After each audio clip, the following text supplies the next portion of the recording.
Water में बहुत कम solubility है। जैसे आप AgCl को पानी में डिजोल्व करोगे ना, तो वो Ag प्लस आयन और Cl माइनस आयन में जरूर टूटता है, ऐसा तो नहीं है, लेकिन बहुत कम ब्रेक होता है एक्चुअली। जैसे आप समझो कि नमक का टुकड़ा इक्विलिब्रियम अगर फॉरवर्ड शिफ्ट होगा, ठीक है, फॉरवर्ड शिफ्ट अगर हुआ तो फॉरवर्ड शिफ्ट होगा तो सॉल्युबिलिटी क्या हो जाएगी, बोलो?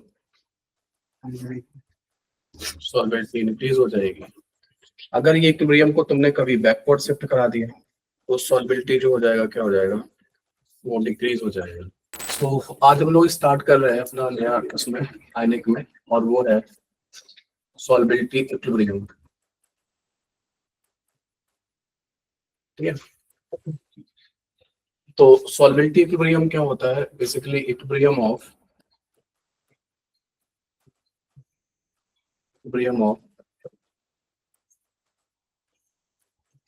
sparingly soluble salts।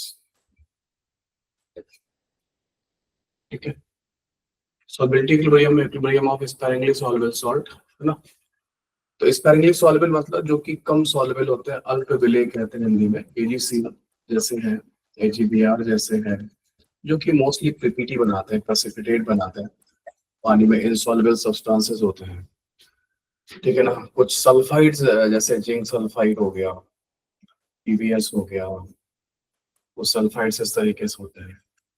कुछ कार्बोनेट्स भी हो सकते हैं, जैसे कैल्शियम कार्बोनेट हो गया, बेरियम कार्बोनेट हो गया, ये कुछ इनसॉल्युबल सब्सटेंसेस है ना। कुछ फॉस्फेट भी हो सकते हैं, जैसे CA3PO4 वोल्ट्राइज ना। इस तरीके के सब्सटेंसेस जो है ना, वो कुछ सल्फेट भी होते हैं, जैसे बी, मतलब जैसे आप BSO4 वगैरह, ये सब इनसॉल्युबल होते हैं पानी में।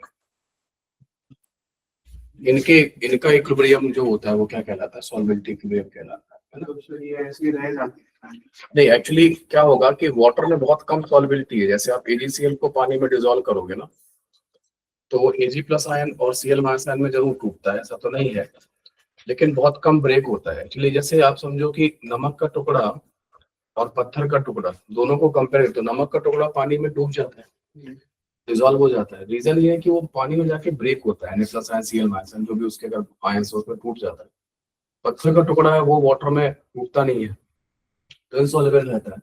तो वैसे है कि ये एक्चुअली ज्यादा डिसोसिएट होते नहीं है। तो ये वाला जो पार्ट होता है ना, मोस्ट ऑफ द पार्ट, जैसे ये जो है ना AgCl का जो अनडिसोसिएटेड पार्ट है, ठीक है, ये आपका अनडिसोसिएटेड पार्ट है। अनडिसोसिएटेड पार्ट और ये वाला पार्ट कौन सा है? Dissociated part. इनके बीच में इक्विलिब्रियम बन जाएगा। जैसे कि आप एसिटिक एसिड बनाते थे भाई, CH3COOH में भी क्या होता था? CH3COOH में ये वाला अनडिसोसिएटेड है, और ये वाला कौन सा है? CH3COO माइनस और H प्लस, ये डिसोसिएटेड पार्ट है। तो डिसोसिएटेड पार्ट और अनडिसोसिएटेड पार्ट के बीच में क्या होता है? इक्विलिब्रियम होता है ना। और उस इक्विलिब्रियम की वजह से क्या रहता है ना, उस इक्विलिब्रियम की वजह से जो रहता है वो क्या होगा ना। डिसोसिएटेड पार्ट और अनडिसोसिएटेड पार्ट की अगर बात करते हैं, तो इसमें इक्विलिब्रियम की वजह से जो रहता है उसमें क्या रहेगा, इन दोनों के बीच में इक्विलिब्रियम रहता है, अनडिसोसिएटेड पार्ट और डिसोसिएटेड पार्ट, है ना। ये वाला जो पार्ट होता है, ये वाला जो पार्ट है, ये वाला पार्ट क्योंकि अनडिसोसिएटेड है, इसको हम लोग आउटसाइड वाटर मानते हैं। आउटसाइड वाटर मानते हैं, ये पानी के बाहर एग्जिस्ट करेगा ये वाला पार्ट, ठीक है। और ये वाला पार्ट जो है ना, जो आयंस के फॉर्म में है, ठीक है, जहाँ पे एक्वस लिखा हुआ है, ये इनसाइड वाटर होगा। इनसाइड वाटर होगा। मैं ऐसा इसलिए समझा रहा हूँ कि आपको ये समझना है कि ये जितना ज्यादा बनेगा, ये जितना इधर जाएगा, सॉल्वेंटी सॉल्युबल और ज्यादा होगा, पानी के अंदर और ज्यादा जा रहा है, ये इनसाइड भाई, ये ज्यादा बनेंगे ना, तो ज्यादा सॉल्युबल होगा। और अगर आप इसको पीछे भेज के इधर आ जाओगे, तो फिर आप पानी से बाहर जा रहे हो, सॉल्युबिलिटी कम कर रहे हो। तो फॉरवर्ड शिफ्ट में सॉल्युबिलिटी क्या होगी, बोलो? इंक्रीज होगी, है ना। तो अगर ये इक्विलिब्रियम फॉरवर्ड शिफ्ट होगा, ये इक्विलिब्रियम अगर फॉरवर्ड शिफ्ट होगा, ठीक है, फॉरवर्ड शिफ्ट अगर हुआ, तो फॉरवर्ड शिफ्ट होगा तो सॉल्युबिलिटी क्या हो जाएगी, बोलो? सॉल्युबिलिटी इंक्रीज हो जाएगी, ठीक है। अगर ये इक्विलिब्रियम को तुमने कभी बैकवर्ड शिफ्ट करा दिया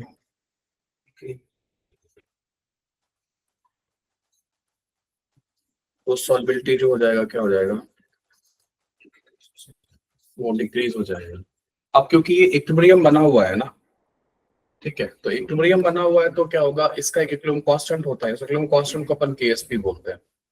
प्रोनाउंसिएशन जो है ना वो है सॉल्बिलिटी प्रोडक्ट, क्या बोलोगे, solubility product, S for solubility, P for product, तो केएसपी का प्रोनाउंसिएशन सॉल्बिलिटी प्रोडक्ट है। यहाँ पर वही इनके एक्टिव मासेस रखे जाते हैं, एक्टिव मासेस क्या हो जाते हैं, कॉन्सेंट्रेशन हो जाता है, वही है प्रोडक्ट वाला जो है ना, प्रोडक्ट यहाँ रिएक्टेंट, यहाँ पे प्रोडक्ट नहीं आएगा, रिएक्टेंट तो यहाँ पे क्या होगा, सॉलिड होगा, तो उसका एक्टिव मास आप 1 मान लीजिएगा, है ना। यहाँ पे जो प्रोडक्ट है वो ऊपर आएगा, रिएक्टेंट यहाँ एक्टिव मास नीचे, तो नीचे डिनोमिनेटर तो 1 ही आएगा, तो इसलिए नीचे कुछ नहीं आने वाला। हाँ बस ये है कि यहाँ पे अगर कोफिशिएंट होगा ना तो पावर में चला जाएगा, है ना, इस तरीके से। अभी तो ये होगा, है ना, ये रहने वाला है। बट अब ये ध्यान रखना कि यहाँ पे जो कॉन्सेंट्रेशन आप पुट करोगे वो कौन सी पुट करोगे, इक्विलिब्रियम वाली पुट करोगे, और यहाँ से कुछ कैलकुलेट करोगे तो वो भी कहाँ पे आएगा, एट इक्विलिब्रियम आएगा, ठीक है, इस तरीके से। सॉल्बिलिटी में यहाँ पर कुछ भी जो पुट करोगे वो इक्विलिब्रियम पर होगा, यहाँ से कुछ कैलकुलेट करोगे तो वही इक्विलिब्रियम पर होगा। कुछ बातें और भी अभी हम बात करते हैं।